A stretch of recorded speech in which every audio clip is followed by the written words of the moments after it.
Bakit ko masasabing talagang iba yung lakas, iba yung encouragement na nakukuha whenever it is Sunday? Kasi lahat ng mga Kristiyano, karamihan nandito. Tawag po natin yan, ikaw, kalakasan kita. Whether you like it or not, ako din dapat kalakasan mo. Hindi mo ako magiging kalakasan kung nakikita mo sa akin yung kahinaan ko. Hindi ka magiging kalakasan sa akin kung ang titignan ko sa iyo yung kahinaan mo rin. Lahat tayo may kahinaan, pero lahat tayo may kalakasan din. The reason why we gather in this place at least once a week, kung yun lang yung kaya mo, is to gather strength. Kasi hirap ka na sa mga problema pinagdadaanan mo the whole week. And this is the best place. Tapos hindi ka pa atin ng church. Pinaparusahan mo yung sarili mo yan. Pinaparusahan mo yung sarili mo yan. Hindi ka pupunta sa church at least once a week. Pinabibigyan mo yung problema mo. Bakit? Ang paglayo sa church, hindi dahilan. Hindi solusyon. Pag marami kang problema. Pag marami kang problema, the more that you need to go to the house of God. Number 2, it is a place for the wayward saint. Since this is a place of people, anong klaseng people nila nito? Ay wayward saint. Nabanggit ko na po kanina. Tayo medyo napapaglaruan ng kaaway, nahulog sa kasalanan. And one way or another, lahat tayo nahulog sa kasalanan. Hindi lang siguro kasi intindi ng iba. Hindi lang kasi obvious ng iba. But ikaw, as a person, as a Christian, if you're honest enough, you can still remember the time, the day, the moment you have fallen to sin. Hindi mahirap, hindi madali, rather. This is a place for you. You confess your sin to God, promise that you will do it no more, and try hard na talagang hindi natin magawa. It is a place for you. Pangatlo, it is a place for the worshiping saint. Psalm 22 and verse 3, mamaya basahin natin. Let us read first verses 40 to 42. Now, my God, let I beseech thee, thine eyes be open, and let thine ears be attent unto the prayer that is made in this place. Now, therefore, arise, O Lord God, into thy resting place, thou and the ark of thy strength. Let thy priests, O Lord God, be clothed with salvation, and let thy saints rejoice in goodness. O Lord God, turn not away the face of thine anointed. Remember the mercies of David, thy servant. Dito makikita natin, sinabi lahat ni Solomon yung kabutihan ng Panginoon. Alam niya, pag tayo mag-worship, hindi sapat yung or sasamba, hindi sapat yung para bang, yun nga, presently, nandito tayo. Dapat naririnig din yan in prayers, in words, at sa mga ginagawa natin.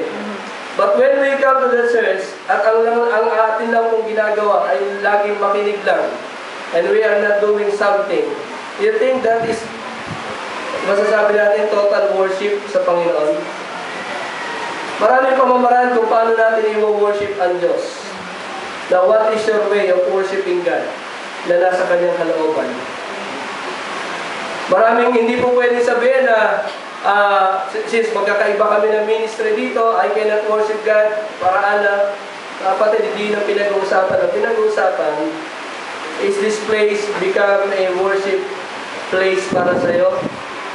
Since sabi ko nga, dito sa lugar na to, minimit natin ang Diyos. Now, paano natin siya kinikilala sa lugar na ito? Paano natin siya kinikilala sa buhay natin? Tayo ba yung mapipicture ba natin yung sarili natin na kung makita natin ang Panginoon noong panahon nila, ng mga apostles, kung saan pag nakita siya, anong ginagawa ng mga tao? They kneel down in front of Him. Kung meron ka bang mamahaling alabaster na perfume dyan na nakalagay sa alabaster box, babasakin mo din ba yan sa paan ng Panginoon? At ikukuskus mo din yung buhok mo sa paan ng Panginoon? Pagsisilbihan mo din ba siya katulad ng pagsisilbi ni Mary and ni Martha? Magpupuri ka din ba sa Kanya katulad ng mga nandoon sa New Testament? You see, that is the true meaning of worship. It is first our soul bowing down in adoration and honor sa person ng Panginoon. Kasi hindi sa itsura niya, sa person niya, kung sino siya, kung ano siya, kung ano yung ginawa ito, bukod pa yung kung ano yung ginawa niya. The person alone of God is enough para i-worship natin siya.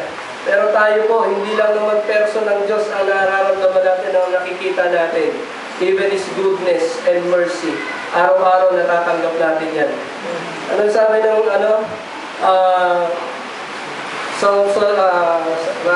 Lamentations chapter 3? They are new every morning.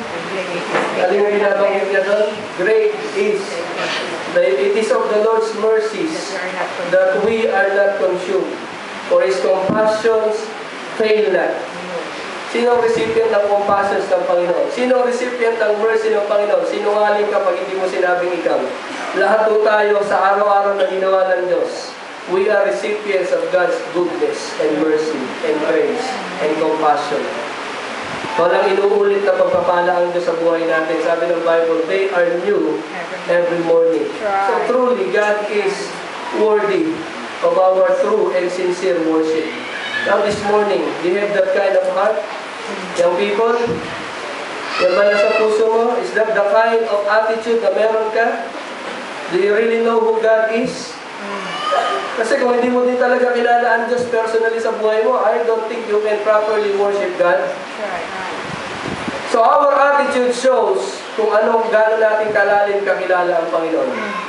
It appears, may mga Kristiyano, at up until now, they don't know God deeply. They don't know God more.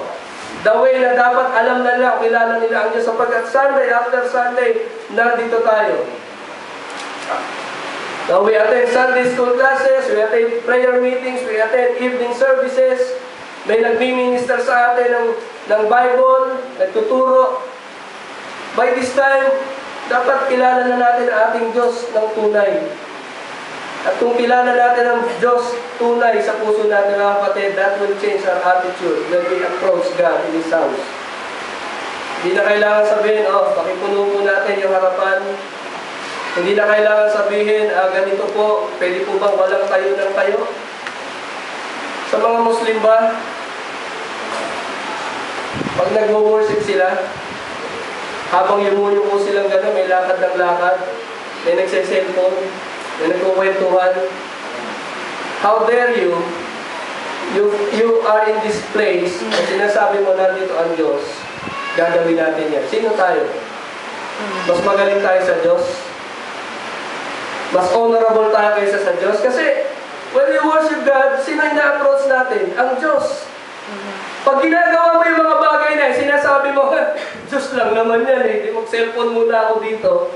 Word of God lang naman yan. Si pastor lang naman nagsasalita eh. Pwede kami magkwentuhan muna. Is that how you really worship God?